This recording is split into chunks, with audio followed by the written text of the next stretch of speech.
পরিবর্তন news channel, আপনার কণ্ঠ, আপনার পছন্দ। নমস্কার, পরিবর্তন নিউজ চ্যানেল আপনার স্বাগত আছে। নতুন আপডেট জন্য চ্যানেলকে লাইক, সাবস্ক্রাইব ও কমেন্টস করুন। আজকে আপডেট। আজ পশ্চিমবঙ্গ ব্যবস্থায় নিয়ে বৈদ্যুতিক শ্রমিকের বক্তব্য নিন্দা জানালেন মুখ্যমন্ত্রীর প্রতিক্রিয়া। সবজি দামে কমানোরকে বাস বলে, এটা শুধু মানুষকে চোখ ধোয়া কাজ করেছেন। পশ্চিমবঙ্গের মহিলাদের নিরাপত্তা নিয়ে পশ্চিমবঙ্গ ব্যবস্থাকে ব্যর্থতা সিস্টেম মন্তব্য। দেখুন, লেবার নেতা বৈদ্যুতিক পশ্চিমবঙ্গের মহিলাদের নিরাপত্তা উদ্বেগজনক অভাবকে সম্বোধন করে একটি জ্বলন্ত বক্তৃতা দিয়েছেন।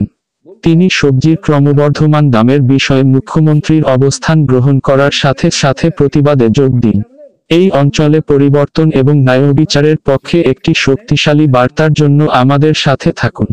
এই প্রভাবশালী মুহূর্তটি মিস করবেন না, যা পশ্চিমবঙ্গের জনগণকে প্রভাবিত করে এমন গুরুত্বপূর্ণ বিষয়গুলির উপর আলোকপাত করে।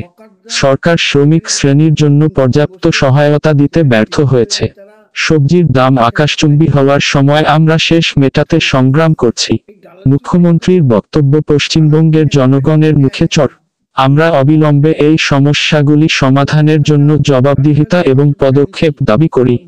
রাজনৈতিক এজেন্ডা থেকে সরকারের নাগরিকদের চাহিদাকে অগ্রাধিকার দেওয়ার সময় এসেছে। আমাদের কণ্ঠস্বর শোনা না গেলে আমরা চুপ থাকব না।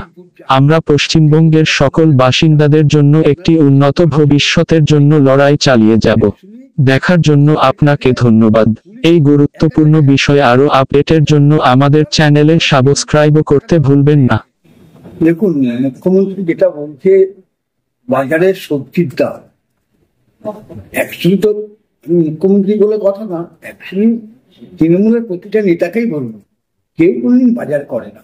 এরা জীবনে বাজার করে না, তো দাম জানবি কোথার থেকে। কালকে একটা বললো ভুলভাল 30 টাকা পটল দিচ্ছে, ঝিঙে 30 টাকা দিচ্ছে, ভেন্ডি 30 টাকা দিচ্ছে, টমেটো 40 টাকা দিচ্ছে।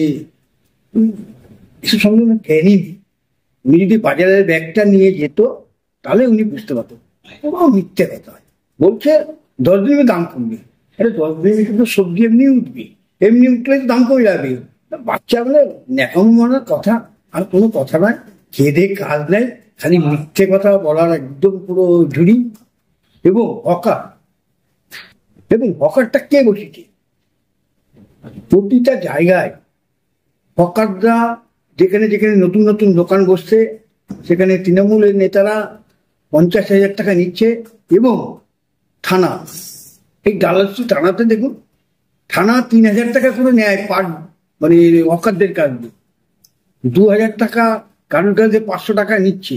তা মুখ্যমন্ত্রী যদি মানে হকার নিয়ে যদি উনি কিছু ভাবে, ওনার যদি ক্ষমতা থাকে মুখ্যমন্ত্রী, উনি খিদিরপুর চাল দেখবো কত ধরনের কত চাল। ওনার এসব মানুষকে আইওয়াস করছে। অ্যাকচুয়ালি হকারদের কাছ দিয়ে পুলিশ একা টাকা খাচ্ছে সেটা না, এবার সরাসরি মুখ্যমন্ত্রী টাকার দরকার পড়ে গেছে। এই জন্যতেই হকার ভাঙচুর যেখানে করছে, এটা লোক দেখানো, স্রেফ লোক দেখানো, আদৌ কিছু করতে পারবে না। কেন বাজারে যদি হকার না থাকে তারা কি করে চালাবে সংসার? পেট নিয়ে কোথা থেকে খাবে? আরে সেটা তাও যদি ক্ষমতা থাকে মুখ্যমন্ত্রী, তাহলে তিনি ছোট ছোট করে ভালো করে সুন্দর করে দিক। ইউপির কথা তো কথায় কথায় ইউপির নাম শুনুন। ইউপি যেরকম যোগী আদিত্য ছোট ছোট করে প্রত্যেককে স্টল করে দিয়েছে বিভিন্ন জায়গায়, খুব সুন্দর করে, রাস্তা কোনো জঞ্জাট নেই। এখন মানে ওই যোগী আদিত্যকে থেকে বুলডোজার না নিয়ে এসছে। আরে মুখ্যমন্ত্রী যেখানে থাকে সেটাই তো দখলের জায়গা। সর্বপ্রথম হচ্ছে মুখ্যমন্ত্রীর বাড়ি, ওখান থেকে ভাঙা উচিত। কেন? ওটা ওনার নিজের জায়গা না, ওটা দখলের জায়গা। পাশে যে গোয়ালঘর ছিল, একটা গরুর খাটাল ছিল, সেটাকেও মুখ্যমন্ত্রী উঠিয়ে দিয়েছে। তা বাংলার মানুষ জানে না এই মুখ্যমন্ত্রী কি নিজে যেখানে বাস করছে, একটা দখলি জায়গায় বাস করছে, উনি আবার বস্তি ভাঙবে বলছে, এটা ভাঙবে। এগুলো লোককে দেখানোর জন্য। তুমি তো হিসাবে জিতেও শহরের পুরো হেরে বসে রয়েছে, প্রতিটা টাউনে হেরে বসে রয়েছে, এটা লোক দেখানো। তাই হকার ভাইদের বলছি, ক্ষমতা যদি থাকতো নিশ্চয়ই ইলেকশনের আগে করতো। 2026-এর আগে উনি যদি এক বাপের বেটি থাকে, ভেঙে দেখা, হকার উচ্ছেদ করে দেখা, ওনার যদি ক্ষমতা থাকে। এগুলো স্রেফ লোক ওয়াশ করা, একদম মিথ্যে বাড়ি। আর যেভাবে দেখছেন এখন মাঠ দেখা করছে, আমার মুখ্যমন্ত্রীর দিদিভাইয়ের ভাইগুলো কি সুন্দর মহিলাদের ল্যাংটা করে পিটাচ্ছে।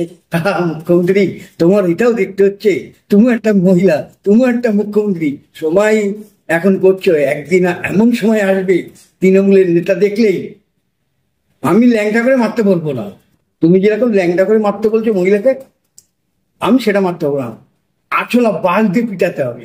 এরপরে যদি কোথাও কোনো মহিলাদের এভাবে ল্যাংটা করে যদি পিটায়, সেখানে আমি মনে করি যারা জনসাধারণ থাকবেন আঁচলা বাস নিয়ে একদম বিদম পিটাবেন, কেন পুলিশকে দিয়েও লাভ নেই। আমি পুলিশকেও দেখছি, পুলিশও এই আরম্ভ করছে। কি অসভ্য মহিলা, অসভ্য মুখ্যমন্ত্রীকে আর কি বলবো, মানে বলার কিচ্ছু নেই, ভাষা নেই। ইনি দুকান কাটা, যদি কাটা থাকে বাংলার মুখ্যমন্ত্রী মমতা ব্যানার্জি তার দুকানই কাটা। মানুষের তো একটা কান কাটা থাকে না, দুটো কানই কাটা। তা নাহলে মুখ্যমন্ত্রী কোনোদিনও দেখলাম না একটা মহিলাকে ল্যাংটা করে মারছে, সেই ব্যাপারে একটা কথা বলতে।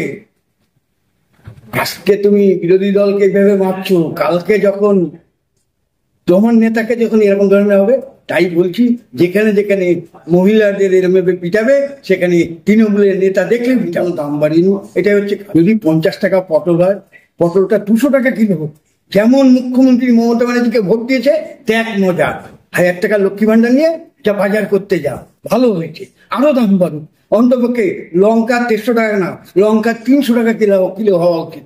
মুখ্যমন্ত্রী তাহলে বুঝুক, উনি তো তৃণমূলের কোনো নেতা না বাজারে যায়, তারা ওই কাউকে ব্যাগ ধরিয়ে দেয়, আরামে মাল চলে আসে। অনেক নেতাকে দেখছি, অনেক কাউন্সিলরকে দেখছি আরামে, বলতে পারবে কোনো কাউন্সিলর বাজারে যায়, সব কিছু যায় আসে না বাড়লেই। তাই আমি বলছি সাধারণ মানুষকে, চাষিদের বলবো, আপনারা বাড়ির থেকে যখন মাল দেবেন 3 ডবল দাম ছাড়া দেবেন না। বাজারে ফোড়েগুলো যেরকম আসছে, আপনাদের কাছে 20 টাকা করে কিনে এনে 70 টাকা 80 টাকা করে হচ্ছে, এবার আপনারা ওখান থেকে 50 টাকা করে দাম নিন, তা নাহলে কোনো মাল ছাড়বেন না। চাষিদের বলবো, আপনারা তার কথা সবজি গরুকে দিয়ে খাওয়ান, তবু শহরের লোককে বাবুদের খাওয়াবেন না। কেন শহর বাবু মানে ব্যাপক ফোড়েগুলো যে দালালি করছে, এই দালালি বন্ধ করুন। এই ক্ষমতা নেই মুখ্যমন্ত্রী, দালালগুলোকে ধরতে পারছে না, সেটা ধরলে চলে যাবে না। আর কি বলবো, দোকান কাটা মুখ্যমন্ত্রী। ঠিক আছে, ধন্যবাদ।